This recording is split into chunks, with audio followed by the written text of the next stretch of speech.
Shalom, selamat pagi jemaat yang dikasihi oleh Tuhan. Kembali kita bertemu dalam Salam Pagi. Bapak Ibu, mari kita lanjutkan pembacaan Alkitab kita di dalam 1 Tawarik pasal yang ke-8. 1 Tawarik pasal yang ke-8, ayat yang pertama sampai dengan selesai. Benyamin memperanakkan Bela, anak sulungnya, Asibel, anak yang kedua, Ahrah, anak yang ketiga, Noha, anak yang keempat, dan Rafa, anak yang kelima. Anak-anak Bela ialah Adar, Gera, Abihud, Abisua, Naaman, Ahoah, Gera, Sefufan, dan Huram. Inilah anak-anak Ehud. Mereka ini adalah kepala-kepala puak penduduk Geba yang diangkut ke dalam pembuangan di Manahat. Naaman, Ahia, dan Gera mengangkut mereka ke dalam pembuangan. Ia memperanakan Uza dan Ahihud. Saharaim mendapat anak di daerah Moab sesudah diusirnya Husim dan Baara, istri-istrinya. Ia mendapat anak dari Hodes, istrinya, yakni Yobab, Zibya, Mesa, Malkam, Yeus, Soka, Sokya, dan Mirma. Itulah anak-anaknya, kepala-kepala puak.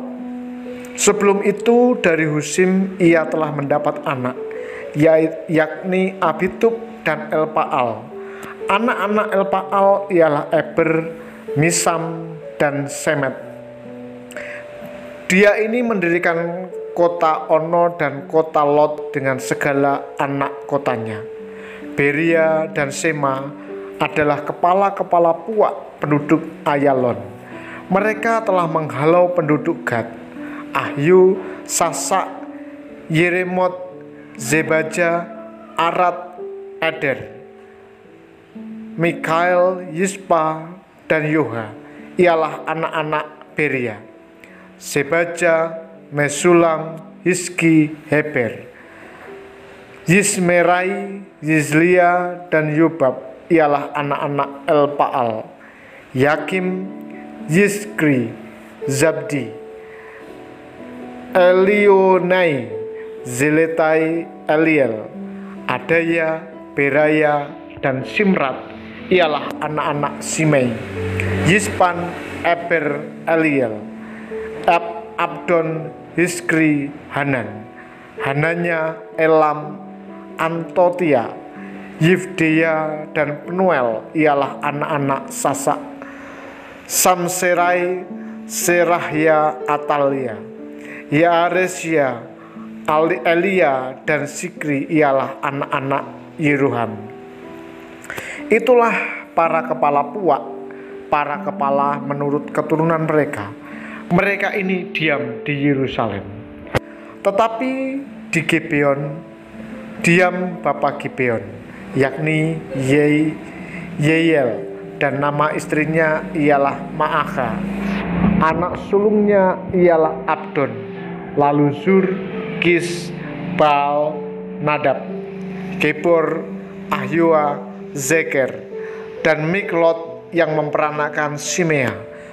Juga mereka ini pergi diam berdekatan dengan saudara-saudara mereka di Yerusalem bersama-sama saudara mereka yang lain. Ner memperanakan Kis, Kis memperanakan Saul, Saul memperanakan Yonatan, Malkisua, Abinadab, dan Esibal. Anak Yonatan ialah Meribal, dan Meribal memperanakan Mika.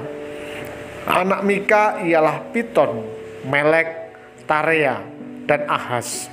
Ahaz memperanakan Yoada, Yoada memperanakan Alemet, Asmawet, dan Simri. Simri memperanakan Moza, Moza memperanakan Bina. Anak orang ini ialah Rafa, dan anak orang ini ialah Elasa, dan anak orang ini ialah Azel. Azel mempunyai 6 orang anak, dan inilah nama-nama mereka: Azrikam, Bokhru, Ismail, Searia, Obaja, dan Hanan. Itulah sekaliannya anak-anak Azel.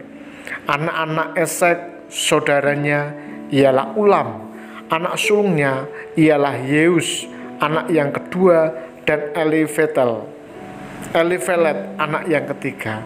Anak-anak Ulam itu adalah orang-orang yang berani, pahlawan-pahlawan yang gagah perkasa, pemanah-pemanah.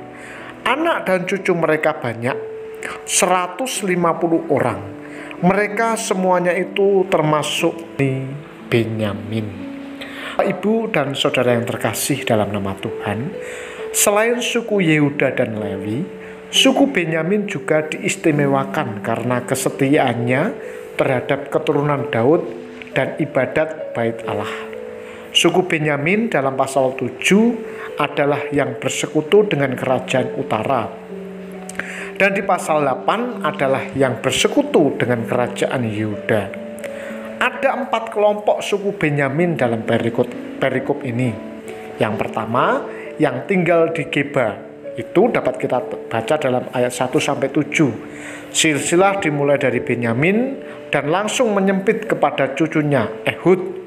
Ehud adalah hakim yang membawa kemenangan bagi Israel ketika melawan Raja Moab, Eglon, kalau kita membaca dalam Hakim-Hakim 3 ayat 12-20. Penyebutan Geba menunjukkan bahwa daerah ini tetap milik mereka sesudah pembuangan. Lalu yang kedua, yang tinggal di Moab, Ono, Lot, dan Gad. Bagian kedua ini menyoroti Saharaim dan anak-anak Elpaal. Beberapa lokasi dimunculkan di sini. Saharaim tinggal di Moab. Lalu keturunannya Elpaal membangun Ono dan Lot. Penyebutan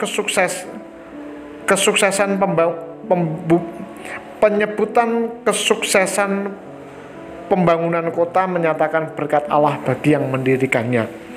Kemudian disebutkan Gad yang telah disebut oleh Beria dan Sema. Penyebutan 4 nama tempat ini mensahkan kepemilikan suku Benyamin atas wilayah-wilayah tersebut. Lalu yang ketiga, yang tinggal di Yerusalem. Kalimat itulah para kepala puak bisa menyangkup semua nama dalam ayat 14-27. Namun dalam pasal 9 ayat 3-9 hanya nama Yeroham yang muncul. Dengan demikian kemungkinan hanya nama-nama dalam ayat yang ke-26-27 yang dimaksud. Sebagian dari suku Benyamin telah kembali ke Yerusalem dan mereka diharapkan memiliki peranan besar untuk memulihkan umat Allah. Lalu yang keempat, yang berhubungan dengan Yerusalem. Yeiel adalah bapa Gibeon. Daftar ini juga menyebutkan Kisi dan Saul, raja pertama Israel. Lalu disebutkan pula Yonatan, sahabat karib Daud, dan Meribaal atau Mefiboset yang dikasihi Daud. Ayat 35-40 mendaftarkan banyak orang perkasa serta banyak keturunan. Di sini ditunjukkan sumbangan militer mereka dan tanda berkat Allah. Penyebutan para leluhur yang terhormat membuat suku Benyamin harus dihormati. Generasi kini akan berdampak sangat besar pada generasi-generasi yang akan datang. Untuk itu, berbuatlah sesuatu agar generasi kita istimewa karena kesetiaan mutlak kepada Allah. Mari kita berdoa.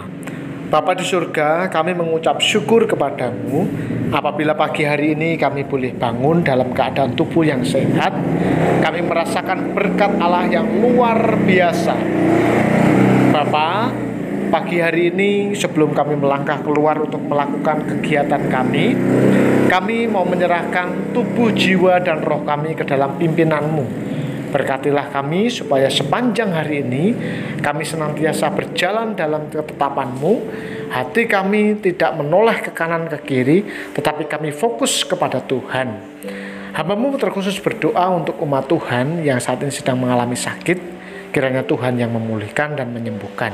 Mereka yang saat ini mempersiapkan diri untuk bekerja, kiranya Tuhan sertai sepanjang hari ini. Mereka yang studi, Tuhan juga berikan semangat supaya mereka giat dalam belajar mereka. Terima kasih, kami sambut hari ini dengan penuh ucapan syukur di dalam nama Tuhan kami Yesus Kristus. Amin. Tuhan Yesus memberkati.